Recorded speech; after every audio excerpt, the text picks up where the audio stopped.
ఒకరోజు జాక్ అనే ధైర్యవంతుడైన యువకుడు అడవిలోకి వెళ్ళాడు. అక్కడ ఒక అడవి పంది గాఢంగా నిద్రపోతూ ఉంది. ఎంత లేపినా పంది లేవలేదు. చివరికి జాక్ సేవకుడు టామ్ పంది ముక్కులో గుచ్చాడు. అంతే, పంది ఒక్కసారిగా లేచింది. కానీ షాక్, అది రెక్కలు ఉన్న పంది. పంది గాల్లోకి ఎగిరింది. జాక్ భయపడలేదు. గాల్లోకి విసిరేయబడి నేరుగా పంది మీద పడిపోయాడు.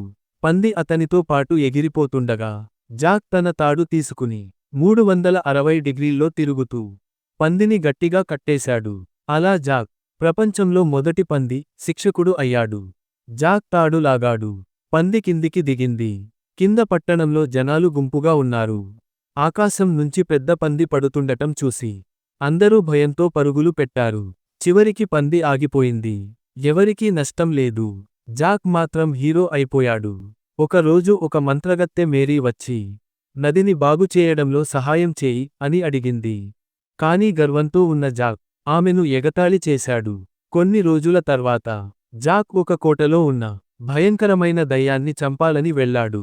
ఆమెను చూసిన క్షణంలోనే జాక్ ప్రేమలో పడిపోయాడు. దయ్యమా, మనిషినా, నాకు సంబంధం లేదు.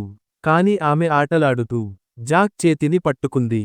అప్పుడే వెనుక నుంచి ఒక పెద్ద పాము దూకింది. జాక్ పామును తరిమేశాడు. కాని అది పాము కాదు. అది ఒక పెద్ద రాక్షసుడి తోక. రాక్షసుడు జాక్ను దూరంగా విసిరేశాడు.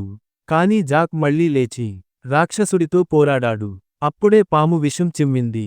జాక్ పూర్తిగా అంధుడయ్యాడు. కోట మొత్తం కూలిపోయింది.